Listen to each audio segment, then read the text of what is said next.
Nicole? Hi. Oh, I have to hang up. Thank you. Your wife was wonderful. She was really superb. Thanks a lot. Thank you. Bye-bye. Oh, where's Nicole? Nicole? I don't know if she's on.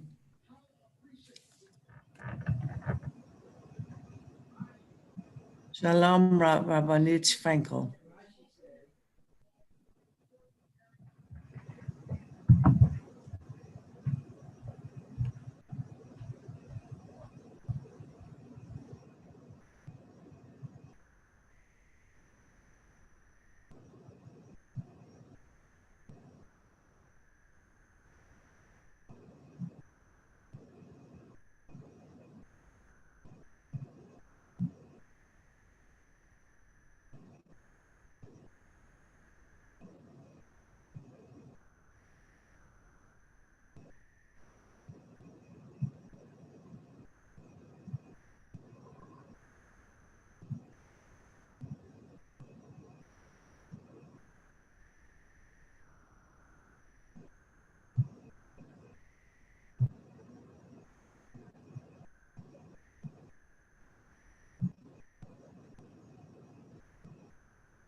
Hello, Rashi.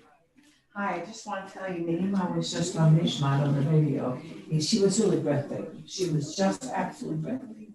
Just creative, different ideas and how she put it together. I'm telling you, it was just really a breathtaking shir. I can't even believe what she did. It was so interesting, so different. So tell, I know she doesn't want to get on the phone. Tell me, Adina.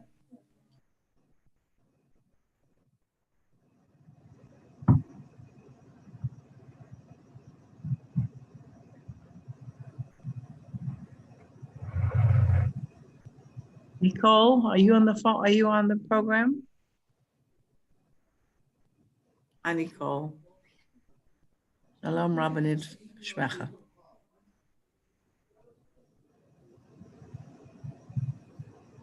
Shalom, Phyllis.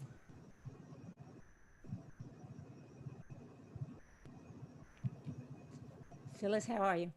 Hi, thank you very much. Thank God. Good to see I you. look forward to hearing your shir. It's wonderful to see you all the time. Thank you. You look great. Rabbanit, you look great. Thank you. Shalom, Navid. The kids are in the back. It's a kef.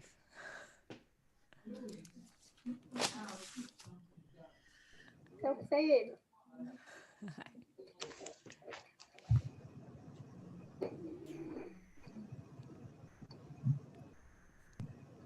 I'm gonna mute because we have a few kids also doing Zoom things here.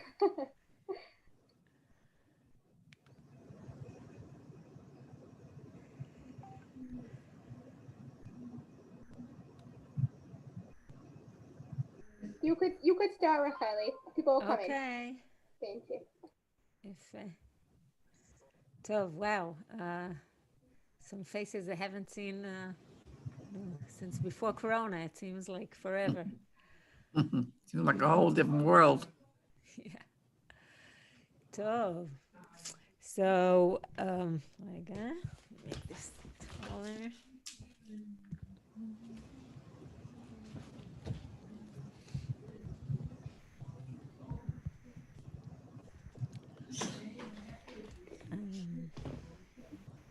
Okay, hope our internet will stay stable and everybody could hear well. Just make sure all my stuff here is silent. And here we go. Okay, so the topic of the seminar is we all see is the different aspects of Yisrael v'Amim, the relationship between Am Yisrael and the nations.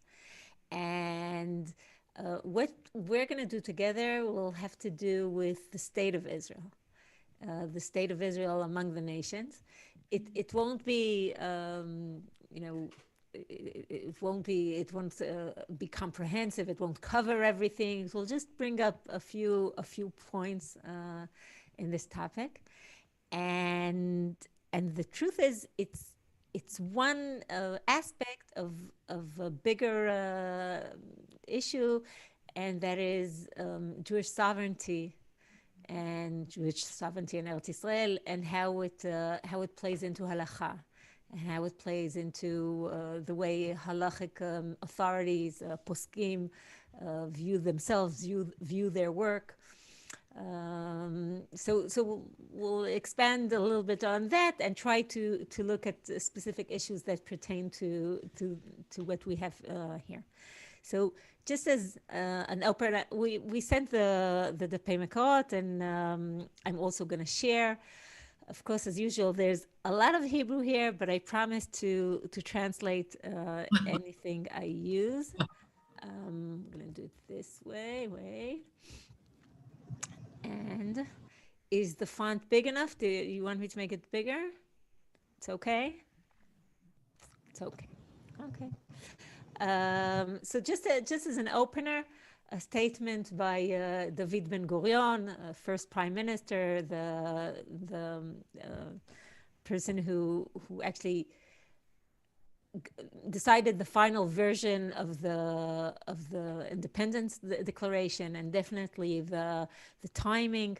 A person who wasn't strictly, definitely not religious, but also not a believer in the regular sense of the word. Yet he was very historically driven, deeply Jewish, deeply biblical, and it sometimes seems like Ruach HaKodesh was working through him, because the kind of gambles he took and the time he took it, specifically declaring the state of Israel against all odds, against the advice of his colleagues and his, anybody he took advice with, the American allies, everybody was against, and at some point he just went through with it, and it turned out to be a major point. So David Ben-Gurion was an avid writer. He wrote journals. He wrote his thoughts on many things. And at some point, this is a short quote from a big piece.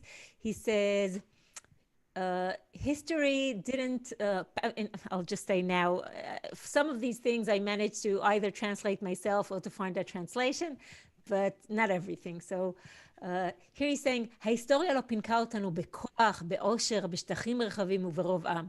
History, and again, this is the way he expresses himself, is history didn't pamper us. We're not a powerful people. We're not a rich people. We don't have vast, geographical areas to rule. Not even many people or a large population. Sorry. Yes. אבל היא העניקה לנו תכונה מוסרית ואינטלקטואלית בלתי מצויה, והיא מזכה ומחייבת אותנו להיות אור לגויים. But, and again, he attributes this to history, definitely not to other ideas common in Jewish thought, like sgula, or an inherent something about the Jewish, either spiritual value or genetics, whatever. He doesn't say any of that. He says, through history, we became very morally fine-tuned and intellectually sharp, and it merits us and also obligates us to become a light unto the nations. And of course, the quote here is from Yeshayahu, and Ben-Gurion was versed in Tanakh, and when he quotes Yeshayahu, he knows exactly what he's quoting. In fact, he goes on and expands on this. But I'm just putting this right in the very beginning to say this idea that the state of Israel is in some way supposed to be not only, a haven and a safe place and a solution to the Jewish problem, and maybe a place even to live a Torah life and a halachic life, a light onto the Jewish people, but from the very inception, even by the people that were not driven by religious forces, the idea is the state is somehow supposed to reflect outwards, to become a light onto the nations. The first thinker we'll meet here, and only in a very certain aspect of his thought, will be the Rav Kook. And I'm saying in a certain aspect because, Zionism was a very dominant thing that became dominant as the years went by in Rav Kook's thought, and the meaning of the revival in Eretz Israel and all of that. I want to concentrate on how Rav Kook sees the relationship with the Gentiles, other nations, and specifically how they, in his eyes, how they view what we're doing here in the modern era. And the first issue that comes up is maybe a little bit morbid, but it's part of a long story that has to do with this issue of Jewish sovereignty. Specifically, it's the halachic matter of autopsies. So just a minute of background. This is something that came up in the time of the Noda B'Yehuda in Prague and the Khatam Sofer in Hungary. We're talking 200, 300 years back. In fact, there's a famous response of an operation that took place in London. That was, even in their time, it wasn't considered a complicated procedure. It was taking stones out of the gallbladder. And for some reason, it went wrong and the patient died. And the question that was sent to the rabbi, of course, at the pace, not on WhatsApp or fax, and the pace it went, this was became a theoretical question for the next time, but it described this case and it asked, were we allowed to operate on this patient that passed away, so we can learn for the next time we have such an operation, what went wrong and how we can do it better.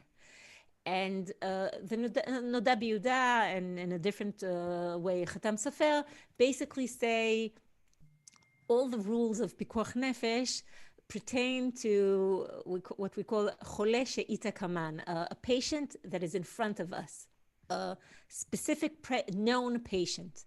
And any act that I will do, and things I can, it's not even a transgression because I can do almost anything to save their life, is because there's this known patient in front of me.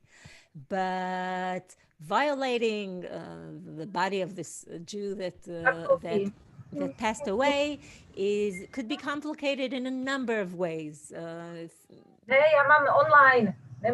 They have to do just a second.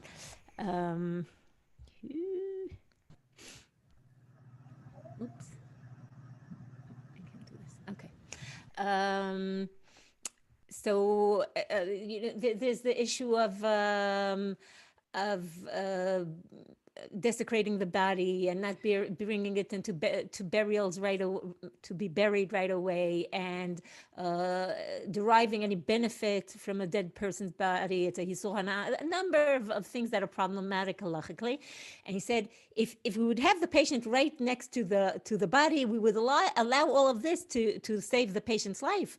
But just for just anybody that might come up, the next theoretical question or the next theoretical patient, that doesn't let us transgress other isurim, and he paskins against.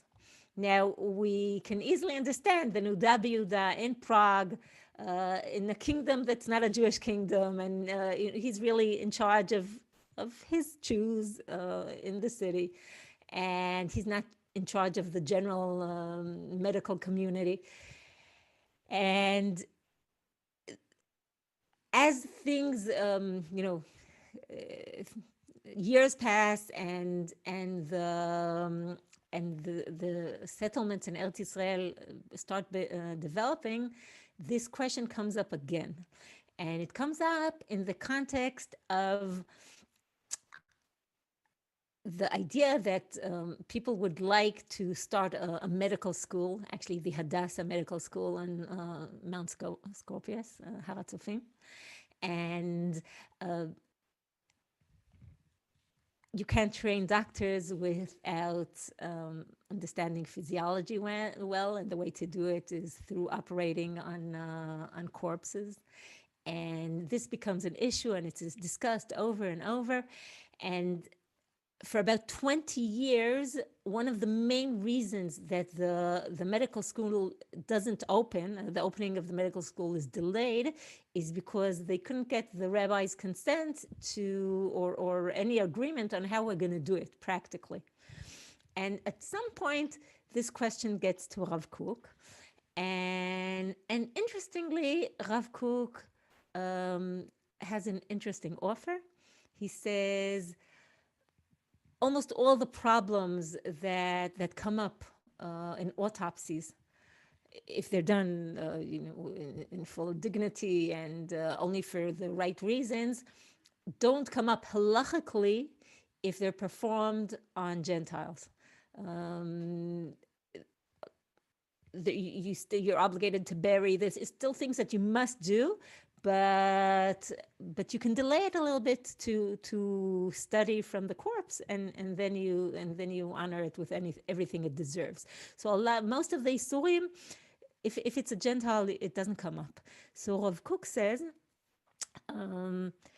why don't we turn to the nations and offer them to pay, בכסף מלא, to the full amount. So they let us buy corpse from them, and we'll perform the autopsies on them, and we'll learn what we have to learn, and then with the full dignity, we'll take care of them and bury them, etc., etc. And Rav Kook continues to say, ואין לחוש בזה משום שנאת הגויים. You shouldn't be afraid that such an idea will be so appalling that it will, it will encourage anti-Semitism, or it will cause hatred of the nations towards Israel. That they would say, oh, they don't want to operate on their own dead. They come to us and they buy off our dead. כי הישרים שביניהם יבינו שסוף סוף אומה זו שנבחרה להביא את אור הקודש של ידיעת השם אמת בעולם וסובלת על זה צרות מרובות לאין שיעור, היא ראויה גם כן לאיזו פריבילגיה של קדושה. והמקולקלים שבהם לא יחדלו להעליל עלילות גם אם ניקח מתים מישראל לנתחם. So he says, you shouldn't be afraid that this will cause hatred, because the righteous amongst the nations, the straight, הישרים ביניהם, the ones who are honest and intellectually honest, they'll understand that this nation, the Jewish nation, that was chosen to bring the divine light onto the world, okay, ידיעת השם אמת בעולם, to the light onto the nations. And for that, it's been suffering throughout history, terrible pains and troubles because of this mission. They also deserve some privilege of sanctity, of holiness, okay? Because we have such a tremendous mission, and the Goyim know that, and because we've been paying, and Rav Kook passed away in 1935, so he didn't even know the full extent of how much the Jews paid. So we've been paying, and we will pay so much for carrying this mission in the world. They'll understand that this holiness comes with a privilege, and they'll respect that sanctity.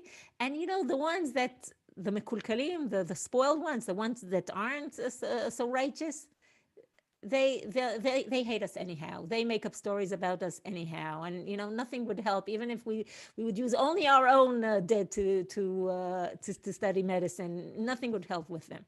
So Rav Kook, and I'll give one more example of this.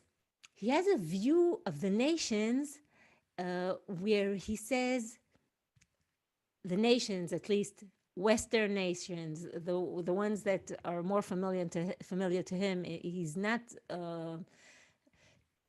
very familiar with Eastern religions or something like that, but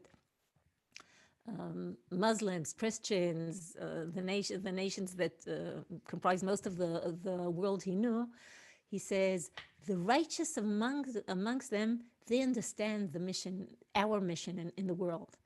And hence they expect us to live this out, and they'll allow us, this deal that we need, because they understand that these are our needs, and they come from the mission, and we've been paying so much for it. I'll just continue slightly in this issue of the autopsies and the opening of the medical school. Eventually, we get psakim from Chazon Ish, and that makes some little changes. And later on, when there is a state of Israel already, a few decades after the medical school has opened, Rav Goren says it to the extreme, where it goes more and more to the direction of, we no longer judge according to the patient that Ita command, that is right here in front of us, because we no longer think as a singular Jew or as a singular rabbi in the shtetl. We're thinking not as in the shtetl, but in the shtat, in the state.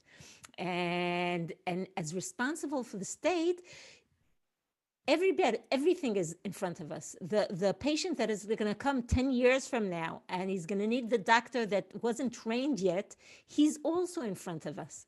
It's a change in the state of mind of a posek, where he realizes he can no longer say, oh, well, that's not my responsibility. I limit myself to a responsibility where I'm a minority group within a majority of non-Jews. If you're the sovereign and you're the majority, your responsibility goes way beyond what you were used to, and it has immediate implications on what is considered in front of us, what is considered an immediate need, because it's my responsibility, and over years to train doctors is my responsibility.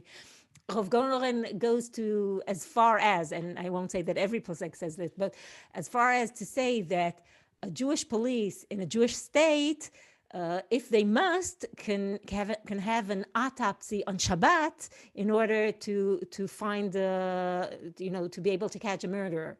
Okay, so because he says, even if this guy was already killed, there's a murderer out there free, and it's my responsibility because I'm the police, I'm the medicine, I'm the state. Okay, so you understand, this is like a whole switch in the way the posek that sees himself as part of the sovereign state thinks. Okay, so but I brought this to see the way Rav Kook expects the nations to think, but it's not only an expectation, like a naive expectation. He really believes that that's how the nations look upon us. Okay. Another issue where this comes up is 1920, actually the year that the United States gave the right of voting to women, after the suffragists and the whole thing. Just a few years after Britain started it, at the very same year, this issue came up in Eretz Israel as part of the building of the what will grow into the Knesset, but this is like 28 years earlier. So they're voting for the Vaad and it's the mock state. It's not sovereign yet, but it will grow to be the Zionist institutions.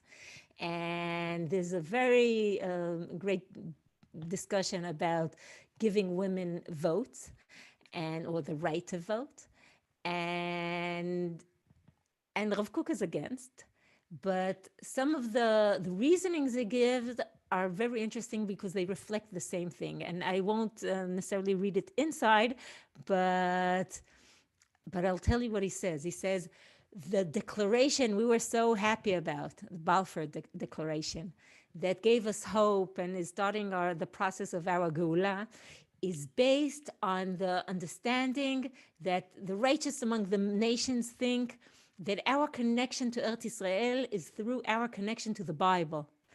And because of their connection to the Bible, and that they realize that we have to return to the Holy Land and to start a state here, etc.,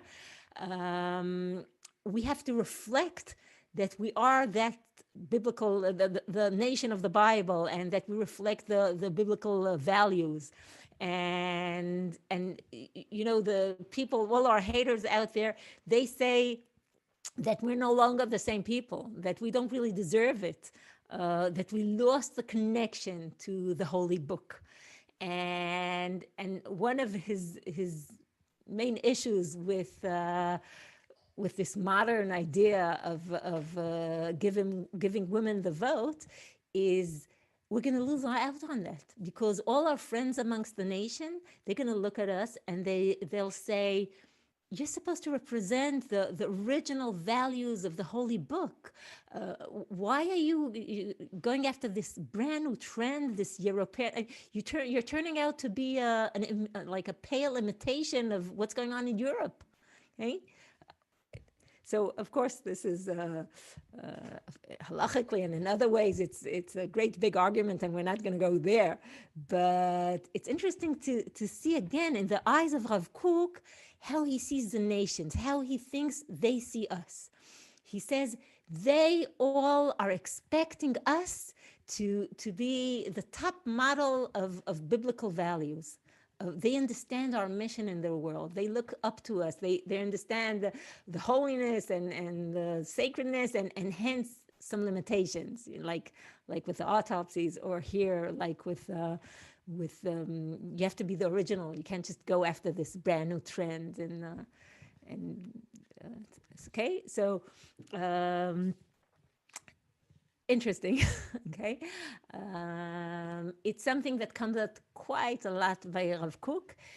And he realizes that there are parts of the nations in both cases and in other cases too. There are parts of the Gentiles that don't like us at all, and they're not rooting for us. But the ones that are our allies, the ones that are our friends, have the greatest expectations of us. And one of the reasons we have to live up to them is not to let them down, right? To live up to the expectations of the Goyim as representatives of the Tanakh. And the truth is that we probably have a concept for that, to live up to that, not to let down the Goyim. And does anybody have an idea of how we might call it?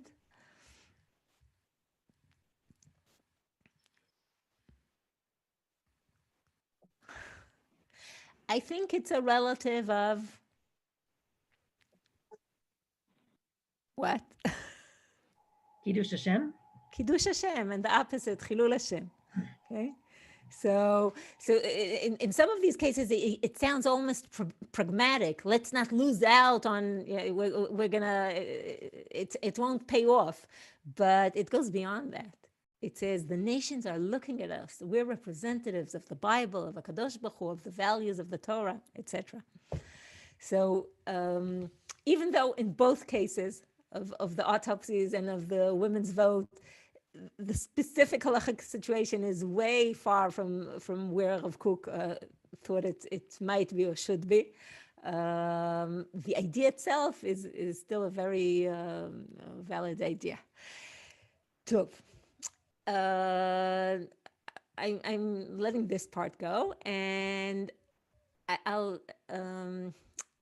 want to share with you some of the discussions that have to do with the state of Israel as a player amongst the nations. And when you say as a player, so you say, but what are the rules of play? What are we talking about?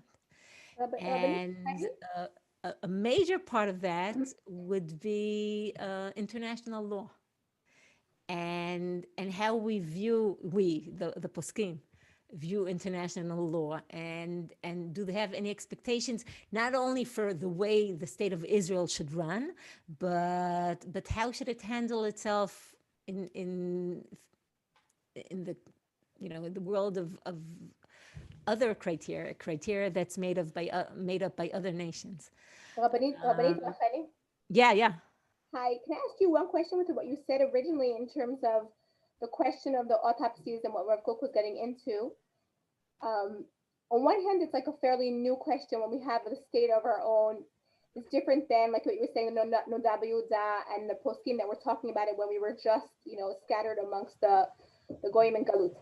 On the other hand, is it a possibility that they go back to the Mishnah, or when there was a time that we had a state, or at least, like, there was a time, when we did have that ideal of being here, and then we see a difference maybe amongst the poskim, possibly of the way Pikuach Nefesh was, meaning Pikuach Nefesh, people went out for even Tevin Vakash, or things that, were less relevant when we didn't have a state. So I'm just wondering if that was also like, if the poskim in the modern age went back to the Mishnah to look for that. So it really depends on what questions come up. The questions of Pikuach Nefesh, there's a small amount of questions like the ones that that you mentioned that relate to Pikuach Nefesh in the larger context of a whole society.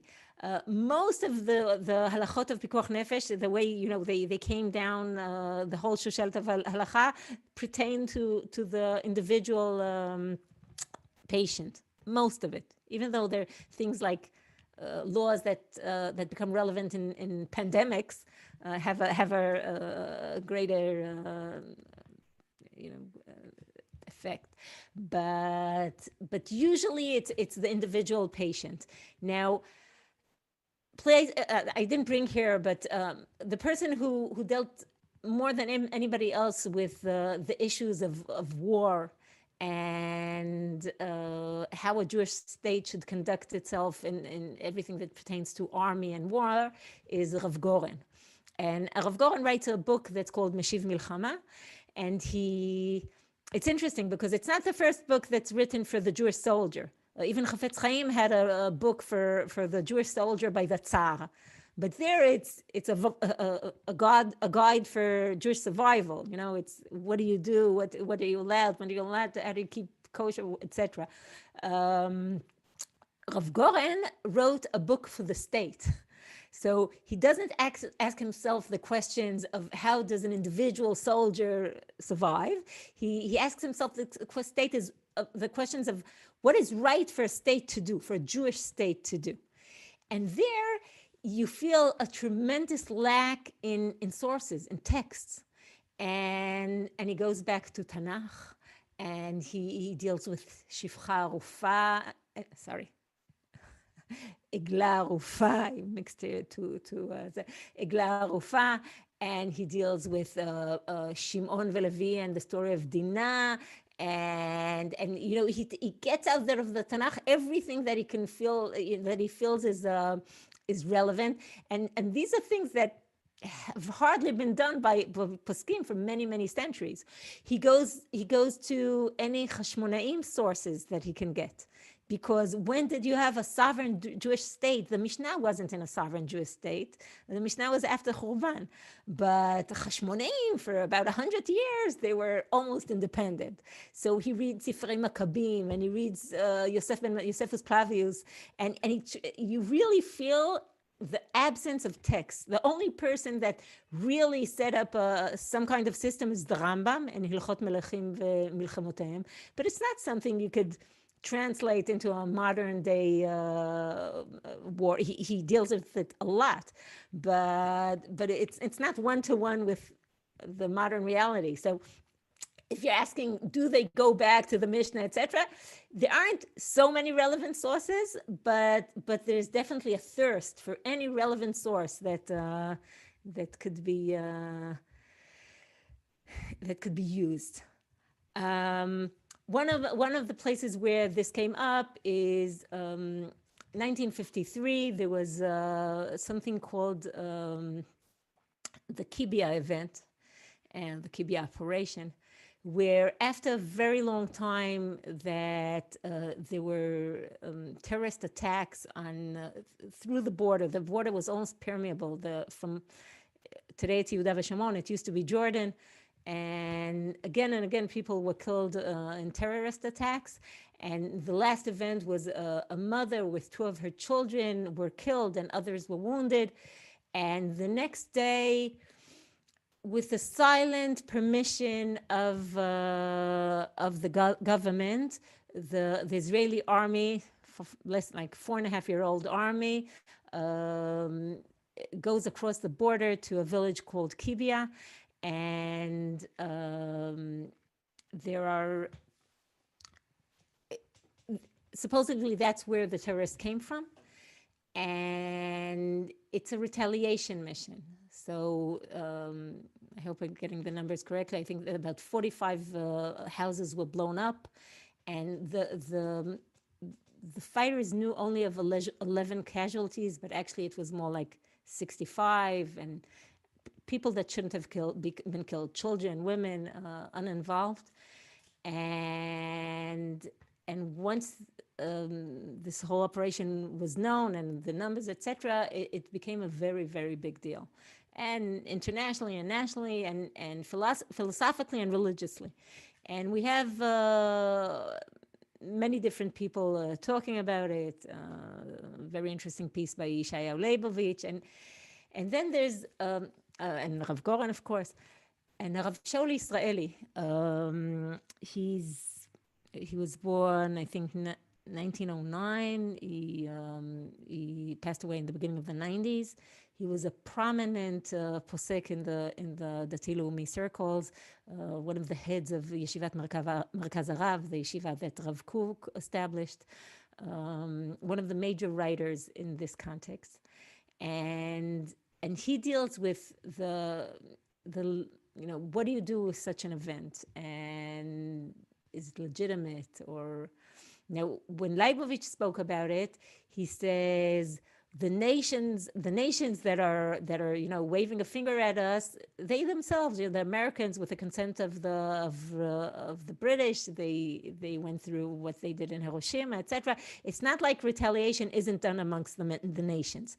But then he goes back and he says, but look at Shimon and Levi and the way Yaakov is upset about it, and he's very critical, but he says it's not the viewpoint of the nation that should of the Gentiles that should worry us. It's our own morality and it's our own biblical and values, etc. Rav Shaul Israeli says he starts discussing in international law is such retaliation legitimate, and he says יסוד של דינא דמלכותא הוא לא רק במה שנוגע בתוך המלכות עצמה, אלא גם במה שנוגע בין המלכות למלכות על סמך הנוהג המקובל בזה. So he says, we know this concept of דינא דמלכותא דינא. Say you live in New York and the governor puts out a rule. It might be an upsetting rule. They shut the gardens. They don't let people daven in shuls, whatever, pandemic. And you say, this isn't fair. There's differential treatment of different populations. I'm going to appeal in the courts. But I have a voice. I can protest in many ways. And that's fine. But halachically, until the rule is changed, I'm obliged to follow the law of the land. It's called Dina de Malchuta Dina. There's halachic weight to the fact that this is the law of the land. And Rav Israeli says a new concept.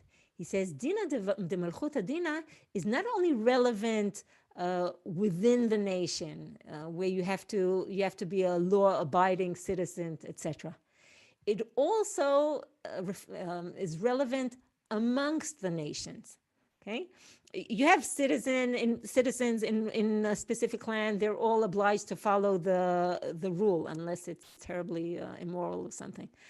But when you move over to the playground of the big kids, the nations themselves, they have their own rules. There's the international law, and the rule of Dina de Malchuta Dina obliges a state to follow international law. Now, this is a new idea, okay? Of course, this is a field that was never challenged. Whoever imagined Jewish sovereignty in a world that has international law, and also this is a field that developed tremendously over the last few decades. I don't know how much of it existed in the 50s, but there was some international law, especially post-war laws. And he says, so this concept of Dina de Malchuta Dina is not only within the country, but also ben hamalchut lemalchut, amongst different states. Al smach hanoag hamekubal b'zeh, the accepted practice. שאחת הצורות של דינא דמלכותא היא גם מלחמה וכיבוש מלחמה. שכשם שיש דינא דמלכותא בפנים המלוכה, כך יש משפט הנוהג בין המלכים, בין מדינה למדינה. ועל כן גם כיבוש מלחמה צריך להיות על פי נוהג זה, שאז ורק אז הוא תוקף קניין מתוקף דינא דמלכותא. So he says, this is especially, I Okay, I'm trying to read the chat while I'm doing so. He says this is especially relevant during times of war. Everybody understands that there's the practice of war, and there's the practice of conquering lands and everything, and there are also crimes of war. Okay, theoretically you would think that the whole concept of war is a crime, but it isn't, because it happens amongst the nations. Okay, in the piece by Leibovich, he writes very interestingly how in all the years in exile, we like to think of ourselves as a nation that wasn't touched by this yetzer of going to war and bloodshed and all of that, because we weren't challenged in that. It wasn't part of our existence. So we had the privilege of being so moral and superior. But these days that we actually fight for our survival, we have to reestablish this whole, the self-image and the rules. So, okay, he says, שומעים לנו מזה שהמלחמה כלשהי נעשית על פי הנהוג בין העמים, היא מותרת מן התורה, והיא בכלל דינא דמלכותא. So he says, as long as your fear in war, according to the common practice, and he doesn't say the French expression here, la guerre comme la guerre, and in the war you do everything. He says, as long as you stay within the what is accepted in war, so you're obliged by dina de malchut, and you're okay. And he goes back and he relates to Kibia, to this event, and he says retaliation to your enemies is one of the accepted practices in war, and it has deterrent power, and you should try to make it less damaging to innocent people, etc., etc. But in Dina de Malchuta, it's okay. And he says, וכל אסון ופגע שקורא לפורעים ולבעלי בריתם ולילדיהם, הם שערבים לזה, והם עוונם יישאו. It's their responsibility, it's their sin, because they were, the terrorists came from there. ואין שום חובה להימנע מפעולות הגמול. You're not supposed to avoid retaliation. מחמת חשש שיפגעו בזה חפים מפשע, כי לא אנו הגורמים, כי הם עצמם ואנחנו נקיים. So, I mean, specifically about Kibia, he says it was unfortunate, but it was legitimate. And on the general level, he invents this new idea that the state itself is obliged by international law, and as long as it doesn't do things that are way out of international practice, and there's plenty of hypocrisy there, it's okay. Now, this concept, if you search in halachic writings, it comes up, this idea of Rav Israeli and different versions of it. I saw it in a few contexts. One is when is land considered acquired by the government? When does it have ownership? And there they say, well, depends on international law and dina de malchuta, etc., etc. Another is there was a claim: if you're a sovereign in the country, why don't you go ahead and do what the Torah says you have to do and destroy any avodah zarah that exists in Eretz Yisrael? You're not supposed to let avodah zarah in Eretz Yisrael. So there are a few ways going about it, saying that today it's not exactly avodah zarah and stuff like that. But one of the things says, but the international law, any normal sane country wants to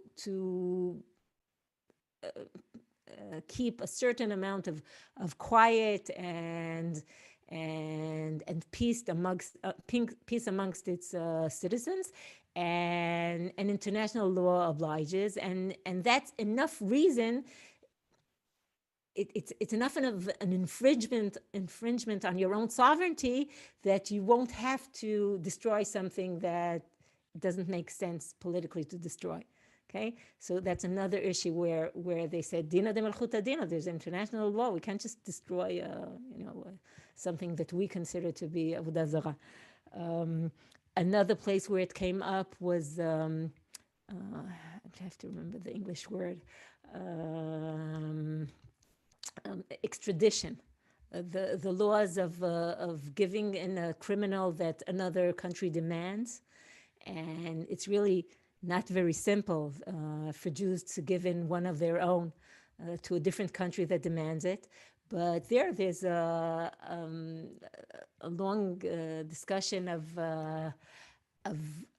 international law, and there's a consideration that the state of Israel as a state is obligated to listen to Dina de Melchuta. So that's one second, I have a balagan here. Okay, just a second because I don't see where we are. Okay. Comments, questions before we continue? I have a comment. Yes, please. I think that the pattern that we find today that of Israel within the confines of international law is almost following the pattern of the Jewish people inside their countries in the Galut. And what I mean by that is that for the most part, the Jewish people were law-abiding within the concept of Dina de Melchuta Dina in the Galut. All right, the Jews, for the most part, did not rebel. They did not cause problems. But in the end of the day, even though the Jews were law-abiding citizens, they did live among themselves in their own little, if you want to call it ghettos or villages, whatever. And in the end of the day, they ended up suffering anyway at the hands of those around them. And nowadays, Israel, who is for the most part, law-abiding among the nations, and again, I'll use the word for the most part because I think every nation might have its own little breaches of law, finds itself similarly outcast in the news and in the media. And again, I'm not going to say that's not 100% of the world, and within the world, and even in the places where Israel is badmouthed, there are still people who say, wow, Israel's still okay and great or whatever. But it's just, sometimes it's that feeling that no matter what we do, we're still, we'll be law-abiding, we'll be in the family of nations. In the end of the day, they're still not going to like us. For sure. And places like the Human Rights Council and the percentage of the time they deal with Israel, this tiny nation that hardly does any things that are terribly wrong, as opposed to atrocities all around the world is just unbelievable. But Rav Kook had a certain way of looking at how the righteous of the nations look at us, but there's plenty of obsession regarding the Jews. Constant dealing with the Jews way beyond their numbers or their immediate influence. The truth is, this idea of Dina de Melchuta is not necessarily a pragmatic one. If you understand the deen to be, in general, a justice system, if, like Hameiri says, Goyim Shelanu, our nations, they have din tzedek, they have, their you can trust them because they have courts, and in general, they're not corrupt. Okay, so if that's the way, in general, you conceive your society, so this idea of being a law-abiding citizen is not in order to gain any benefit, but because it's the right thing to do. And similarly, what Rav Israeli is at least producing as a new idea is the state as a state also has such ideas. Now, if you confront him with laws that are outrageous or extreme hypocrisy, etc., he would admit that at some point you get a release. Okay, if the UN invents laws specifically to trap I don't think he'll go all the way with it, but as a general concept, it exists for him, which is it's an interesting concept, because one thing is the point in time where you say, I'm no longer a shtetl, I'm a shtat. I have to think big. I have to think responsible. I have to think long term. I have to think about planning. I have to think about preventing things things that a little community usually doesn't have to take care of. The next thing is saying, oh, I'm in the playground of the big kids. I'm now playing with other players, and where do I stand? Okay, which is, it's interesting. Any other comments? Tough.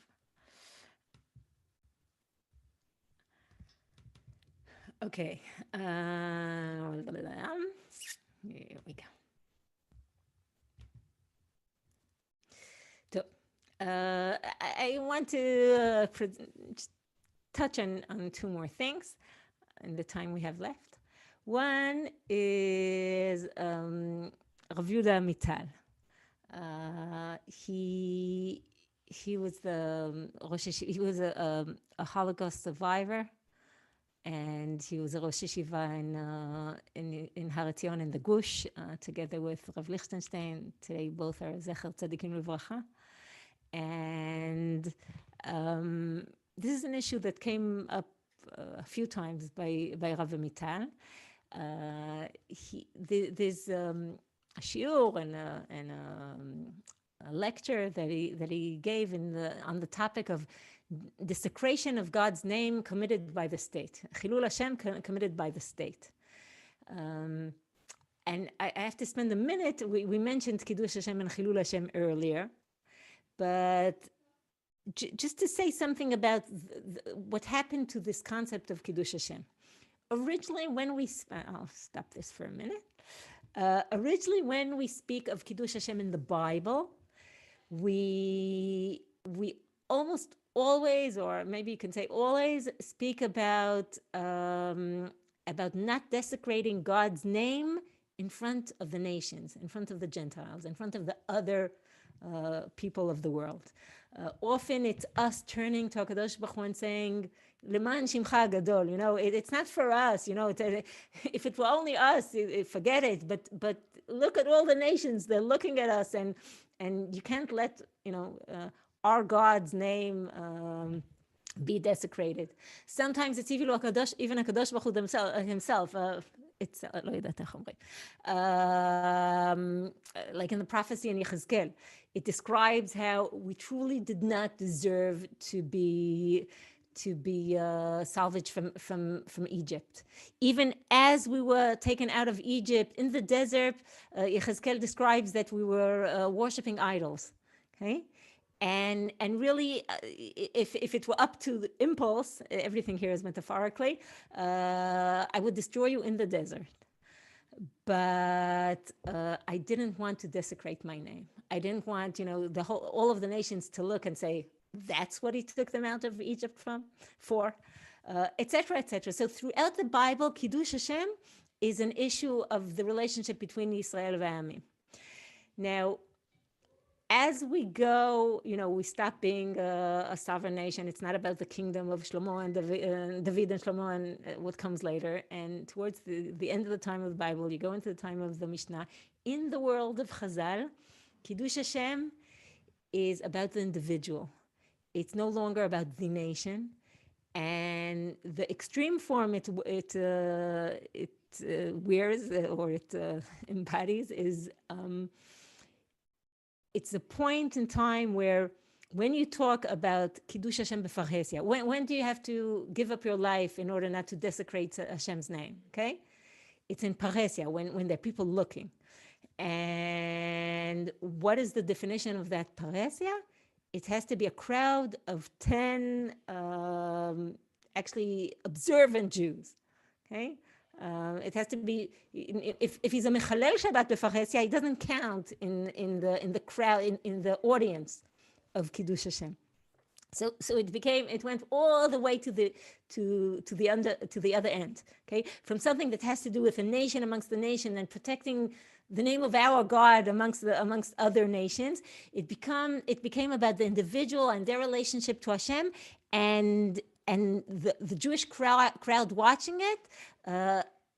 Given that this is a crowd that is Yirei Shamayim and abides by the Torah, and they'll appreciate either the Kiddush or the desecration. Okay, if the bunch of, even if they're all Jews, but they're not Shomer Shabbat themselves, so it might not count at all. I don't have to sacrifice myself for that, okay? Because the desecration has to happen within a space where it counts, okay? So it's two extreme ends of what Kiddush Hashem and Chilul Hashem mean in Jewish thought.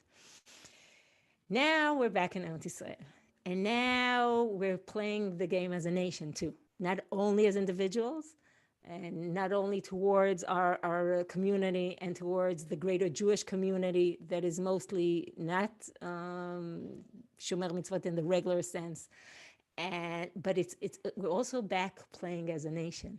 And how does it work there? How does it change?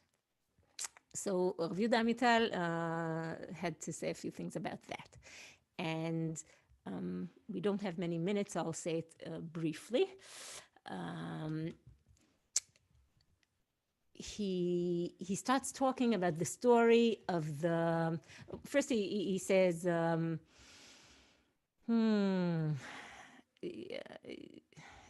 okay.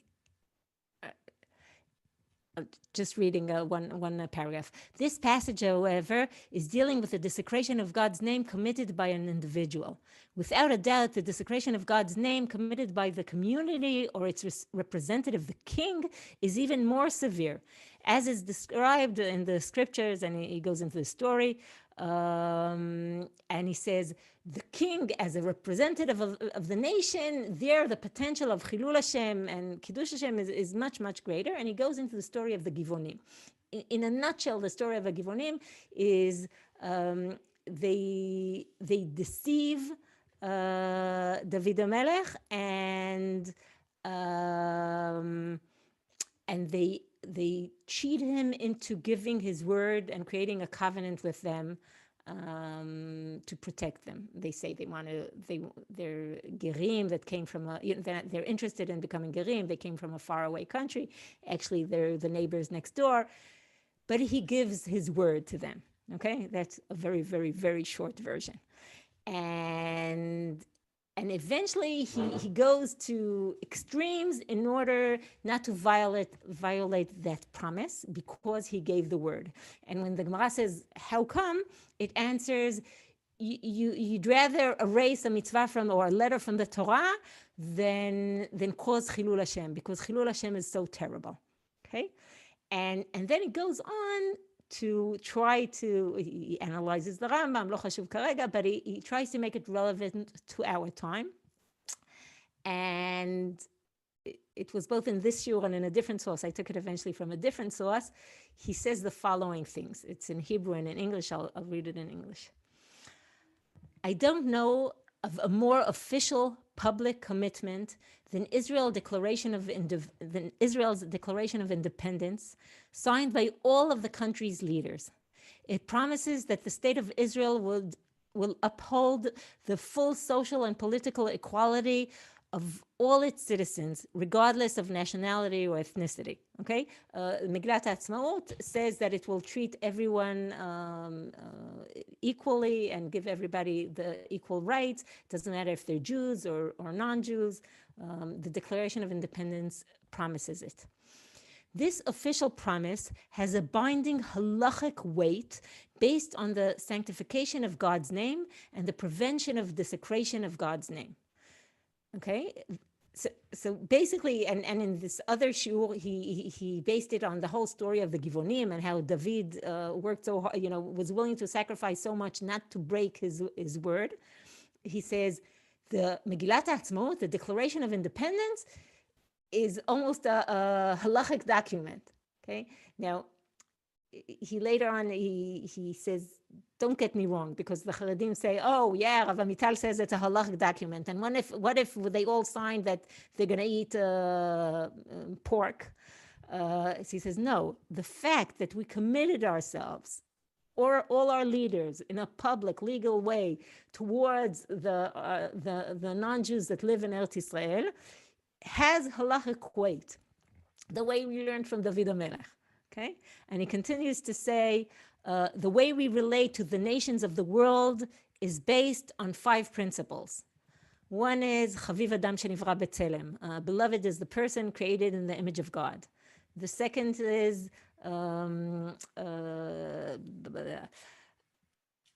b'midotav shel HaKadosh Baruch Hu, adherence to the virtues of Hashem was good to all.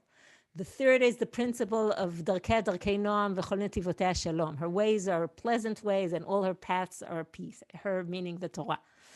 The fourth is the universal destiny of the people of Israel to be a light unto the nations, to spread the word of Hashem among the nations and to instruct them in the ways of Hashem. And the fifth is the great principle of Kiddush Hashem and preventing Chilul Hashem. Okay, and there are all also specific instances where Rav Amital made far-going decisions, because at some point he was a minister in the government for a very, very short time. He kind of felt compelled to go into politics after I think it was after the murder of Yitzhak Rabin.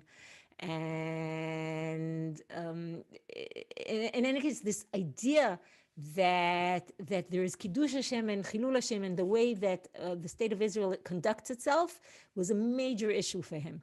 And for him, and again, this is a new idea. You won't find people saying it very often, that the Declaration of Independence is a commitment we offered the non-Jews that live in Eretz Yisrael and also towards non-Jews around the world. Interesting idea. I just want to end with one more idea. I find it compelling, touching. I heard it directly from the person who wrote this piece. He's called Rav Tamir Granot. He's a contemporary. He teaches in, it used to be the Yeshiva in Ranana, now it's in Tel Aviv. And he has a 2-volume book on faith in the Holocaust. And he writes extensively on mostly on the points of view of Rebbes, Charedim, different Chassiduyot, the philosophy each one of them developed regarding the Holocaust. And he describes a point in time where he was standing in Majdanek. And he says this: the Midrash speaks of a debate in heaven regarding the creation of man. Rabbi Shimon says, when the Holy One, blessed be He, was about to create Adam, the ministering angels separated into groups and camps. Some were saying, let him not be created, while others said, let him be created. This is, as it is written, kindness and truth meet, righteousness and peace kiss. Okay? It's a pasuk in Tehillim. Kindness, chesed, says, let him be created, for he will perform acts of kindness. Gomel chasadim.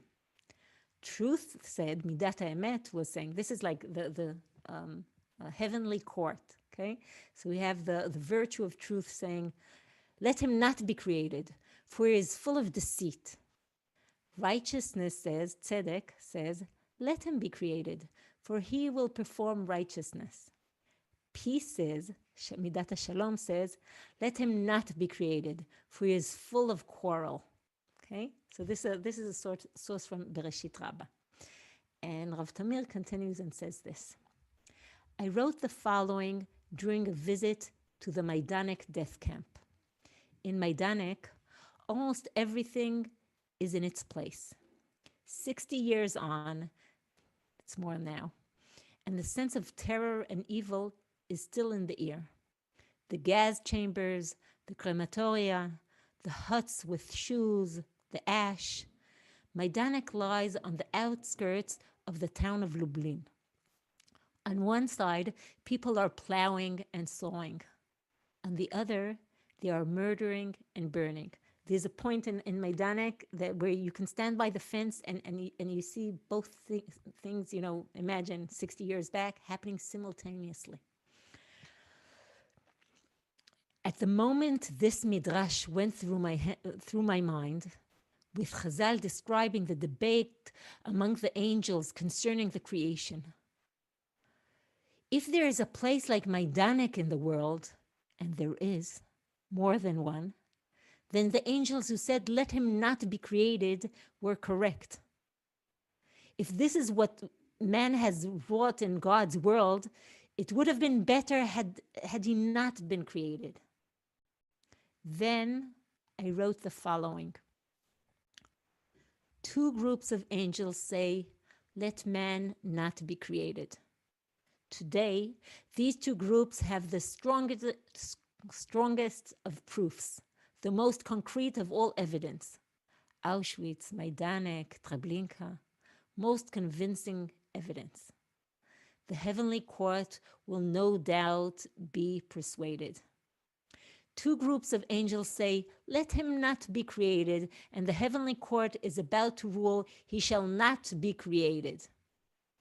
The two groups of angels representing kindness and righteousness lack such convincing evidence. The verdict is about to be passed. But then Moshe Rabbeinu intervenes, okay? This is an imaginary continuation of the Midrash, okay? He's experiencing all this as he stands in Majdanek. It's like a vision. But then Moshe Rabbeinu intervenes. Lord, Hashem, El Rachum v'Chanun, okay? God who is merciful and compassionate, long-suffering and full of kindness and truth. Okay? He's saying parts of Shloshas Ramidot. It may be that their verdict is true, Moshe admits, but you are long-suffering and full of kindness and truth. So allow your people Israel to state their case. The Master of the Universe replies, "I have heard enough argument. The stage of argument is over, but I am prepared to accept a proof, a convincing proof." Moshe asks, "Give us time. Give us a test." 2 years after the heavenly court almost ruled, "He shall not be created," the Holy One, blessed be He, gives humanity a test. And we, the nation of Israel, are the test. We must bring proof. The court is tense. The eyes of all of the world are resting on us here. In this world, is humanity worthy of existence? Will the counter proof, the opposite evidence be presented? Can we build a world of righteousness and kindness to combat the world of war and of deceit? And if, maybe, Master of the Universe, the date for the ruling on the appeal is the 5th of Iyar, Tafshin Chet. Do we have convincing evidence to bring before the heavenly court? Would the verdict now be, "Let him be created"? So this vision that he's describing right there in the most dramatic place you can imagine is actually saying we have a whole history of being weak and righteous. And there are endless examples of societies being powerful and evil, okay? But maybe this state amongst the nation could be the proof that one could be strong and powerful and righteous, okay? And merciful and be an Or Lagoyim. Maybe that is the proof that the heavenly court is expecting. Okay. So I couldn't end on a more dramatic note. If anybody wants to say something, this is the time, and if not, we'll part. So much. Beautiful. Toda. Thank you very much, Rabbanit, for your insights. Thank you. Really Thank hard. you. It was really nice. Thank you. Thank you. Thank you. Have a good night. Thank you. Thank you. It was so powerful, Racheli. Thank you. Toda rabba. Oh, wow, Harriet, I have to call you. Thank you so We much. have a lot to live up to. בעזרת השם. אוקיי. Exactly. להתראות. Okay. ביי ביי. Good night. Hopefully we'll see you tomorrow. Bye. ביי.